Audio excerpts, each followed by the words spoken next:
dispõe de 10 minutos regimentais. Obrigado, deputado capitão Paulo Teixeira, que preside este expediente final. Senhoras deputadas, senhores deputados, cidadãs e cidadãos que nos assistem pela TV Alerj, nos seguem pelas redes sociais, eu quero me manifestar também, como já fiz pelas redes sociais, sobre a data de hoje, sobre o dia 28 de outubro, data em que celebramos no Brasil o Dia do Servidor Público, o Dia da Servidora Pública. Eu quero, portanto, parabenizar, cumprimentar, me congratular com meus colegas servidores públicos. Eu ingressei no serviço público no dia 1º de agosto de 1990, como professor da Universidade Federal Fluminense, e nesta instituição, nesta universidade, desenvolvi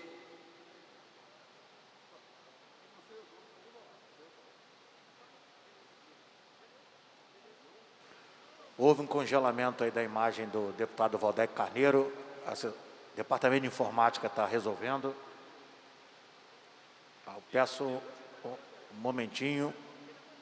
TV Alerj. Função da vida acadêmica, seja em função da vida política. Portanto, os servidores e servidoras das universidades está sendo resolvido aí, públicas do Rio de Janeiro, federais e estaduais, dos institutos federais, do Cefet, dos nossos institutos de pesquisa federais sediados no Rio de Janeiro. Quero também me manifestar... Deputado Valdec. Deputado Valdec, por favor, deputado, se o senhor puder repetir as suas palavras desde o início, porque a imagem congelou, e aí pegamos só a parte que o senhor contou o seu histórico do início aí do seu serviço público em 1990, logo em seguida a imagem congelou. Pois não, presidente, eu dizia, posso repetir aqui, que eu ingressei no serviço público em 1º de agosto de 1990, na Universidade Federal Fluminense, onde fiz uma carreira acadêmica e profissional, e quero, portanto, me congratular, em primeiro lugar, com meus colegas, servidores e servidoras, professores e professoras, servidores do campo técnico-administrativo da UF, da Universidade Federal Fluminense, do conjunto das universidades federais e estaduais aqui do Rio de Janeiro, dos institutos federais aqui do Rio de Janeiro, do Colégio Pedro II, Fiocruz e demais institutos de pesquisa federais aqui sediados, enfim, conjunto de instituições com as quais tenho interagido mais, seja em função da minha vida acadêmica, seja em função da minha vida política. Naturalmente que quero mandar uma saudação especial a meus colegas professores e professoras da Rede Estadual de Educação, da Rede FAETEC, da Fundação CECIERJ, das redes municipais de educação do nosso estado, notadamente da Rede Municipal de Niterói, com a qual eu contraí um vínculo que não se quebrará jamais, Rede Municipal do Rio, Rede Municipal de São Gonçalo, servidores da Assembleia Legislativa do Estado do Rio de Janeiro, nossos colegas de trabalho cotidiano da Alerj, a quem agradeço muito, porque facilitam muito o nosso trabalho como parlamentares. Então, fazer primeiro esse registro de saudações e de congratulações aos servidores e servidoras. A partir daí, quero destacar a importância do serviço público e de seus servidores e servidoras. Na verdade, falar do serviço público significa falar do processo de garantia de direitos sociais, de direitos fundamentais, que só são assegurados em função da prestação de serviços públicos por órgãos públicos que que são, digamos, do dia a dia, mobilizados e atuam em função de seus servidores e suas servidoras. Portanto, falar e defender o serviço público e seus servidores e servidoras significa não apenas fazer um debate meramente corporativo, meramente em função das pautas, dos interesses, das reivindicações dos servidores, o que por si só já seria muito importante, válido e legítimo. Mas quero lembrar que defender o serviço público e seus servidores e servidoras é defender a garantia de direitos no Brasil. Não existe garantia de direitos sem serviço público qualificado. E não existe serviço público qualificado sem servidoras e servidores profissionalizados, valorizados, dignificados. Então, quero fazer essa intervenção, quero dizer que fazemos esse debate neste ano de 2020 sob a pressão de uma proposta que visa destruir o serviço público no Brasil, desqualificar o serviço público no Brasil, apequenar, mais uma vez, a estrutura do Estado brasileiro, e me refiro à proposta de reforma administrativa de Bolsonaro e Guedes, que querem tornar o Estado brasileiro e o serviço público brasileiro cada vez mais inexpressivo na estrutura das relações sociais, trabalhistas, enfim, no Brasil.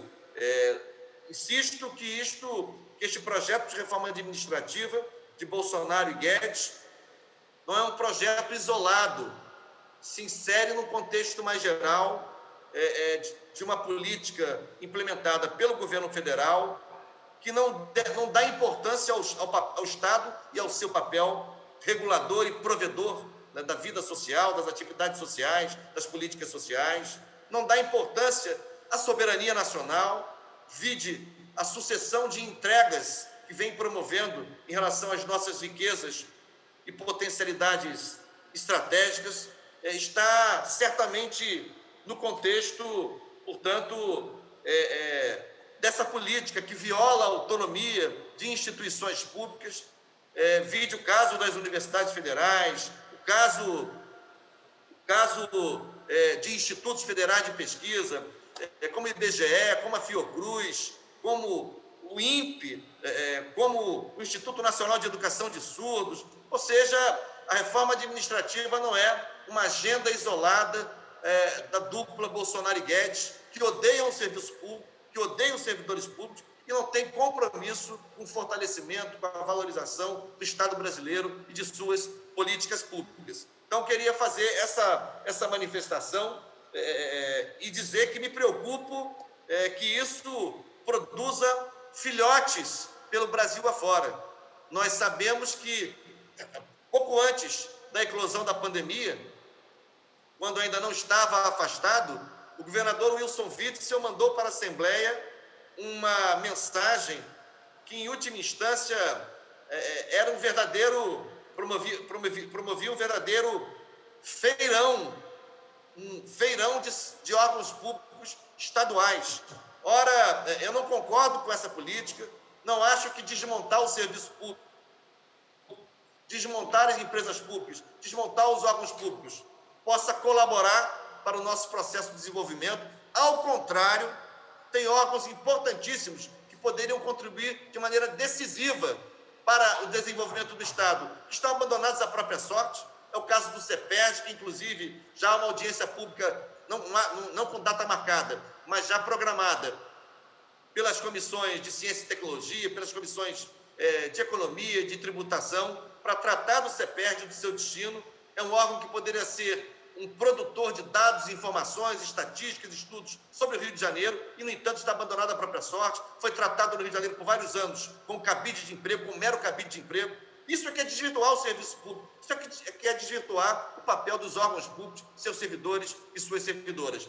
Quero cumprimentar o vereador Paulo Eduardo Gomes, do pessoal de Niterói, que hoje promoveu uma importante audiência pública na Câmara Municipal de Niterói, da qual eu tive a oportunidade de participar. E, por último, dizer que, para além da reforma administrativa, que nós combatemos, e quero cumprimentar, inclusive, o movimento organizado dos servidores públicos estaduais através do FOSPERJ, do Fórum de Servidores Públicos do Estado do Rio de Janeiro, que vem travando uma luta muito bonita, organizada, bem fundamentada, qualificada, em defesa de políticas públicas, de serviços públicos, em defesa do papel do Estado na esfera estadual aqui no Rio de Janeiro.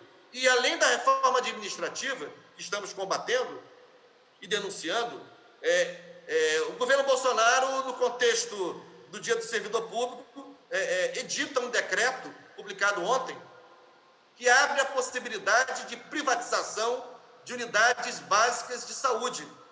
As unidades básicas de saúde respondem por 80% a 90% de toda a atenção primária no âmbito do SUS, do Sistema Único de Saúde. São elas que são as chamadas portas de entrada do SUS. São elas que fazem o atendimento aos pacientes que não precisam, no mais das vezes, adentrar unidades de saúde de maior complexidade. Portanto, as unidades básicas de saúde são o coração, a espinha dorsal, o eixo central sobre o qual se estrutura o Sistema Único de Saúde. Apontar para a sua privatização significa ferir de morte o Sistema Único de Saúde, que é um dos maiores projetos concebidos no Brasil e é certamente o principal modelo de saúde pública no mundo. O que a gente precisa fazer com o SUS não é desmontá-lo nem privatizar as unidades de atenção primária. O que a gente precisa fazer é dar sustentabilidade. Por exemplo, a pandemia mostrou, em relação ao SUS, deputado capitão Paulo Teixeira, que ele é fundamental, que ele é primordial. Mais de 1 milhão de pacientes salvos da pandemia da Covid-19 pelo SUS, por unidade do SUS, por profissionais de saúde do SUS. Eu quero aproveitar para saudar também a luta dos nossos servidores da saúde estaduais em torno do PCCS da saúde, uma luta importantíssima que também faz parte, integra a luta do Serviço Público Estadual no Rio de Janeiro. Mas, além da pandemia ter demonstrado a importância central do SUS, demonstrou também que o Brasil precisa ter mais autonomia na produção de insumos, de equipamentos que possam dar sustentação ao funcionamento do SUS. Nós dependemos de tudo, da produção da China, da Índia, de luvas, de materiais assim, para prevenção, os mais variados, dos tais respiradores, e nós temos tecnologia instalada no Rio de Janeiro. A indústria da saúde pode ser, inclusive, um polo fundamental do desenvolvimento, da retomada do desenvolvimento do Rio de Janeiro. Por isso, eu quero me manifestar aqui, me dizer da minha indignação com este decreto. Aliás, é curioso, deputado Eliomar Coelho, um decreto que trata do SUS, um decreto que trata...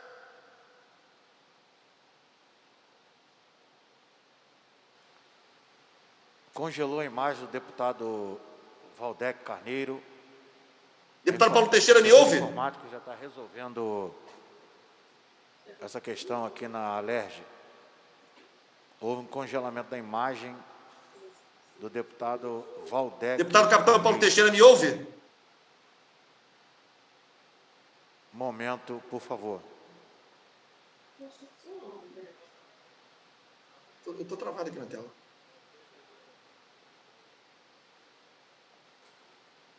Capitão Paulo Teixeira, me ouve? Deputado Valdec Carneiro, houve um congelamento da sua imagem, mas já voltou ao normal agora. Obrigado. Já vou concluir, presidente. Eu estava dizendo que estranho muito que um decreto sobre as unidades básicas de saúde não seja assinado pelo ministro da Saúde, né? Seja assinado pelo ministro da Economia, né? É uma aberração, é uma tentativa de plantar o processo de privatização do SUS. Eu quero saudar, né, a memória da luta de vários personagens aqui do Rio de Janeiro que foram fundamentais na concepção do SUS, homens e mulheres da escola sanitarista brasileira, que plantada aqui no Rio de Janeiro, Sérgio Arouca, de saudosíssima memória, Lúcia Souto, em plena atividade ainda, José Noronha, Gilson Cantarino, José Gomes Temporão, Maria Célia Vasconcelos, Roberto Medronho, são nomes do passado e de agora que representam a contribuição que este Estado, que o Estado do Rio de Janeiro, deu na concepção do SUS, deu na montagem da estratégia de saúde da família, que teve origem no Rio de Janeiro, que inspirou a política nacional, dialogando inclusive com políticas de outros países,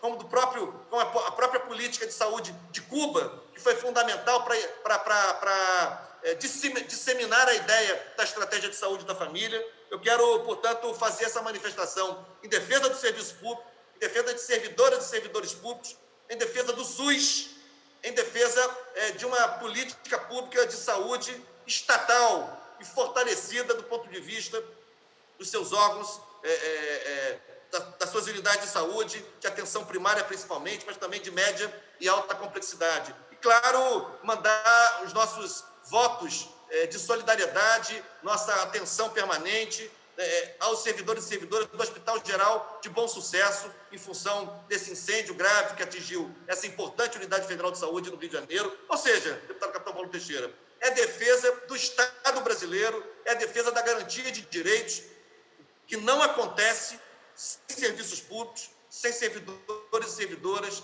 qualificados, valorizados, profissionalizados. Portanto, salve o 28 de outubro, viva o SUS, patrimônio do povo brasileiro, que vai permanecer de pé, que a sua privatização não passará. Não a reforma administrativa, defenda o SUS.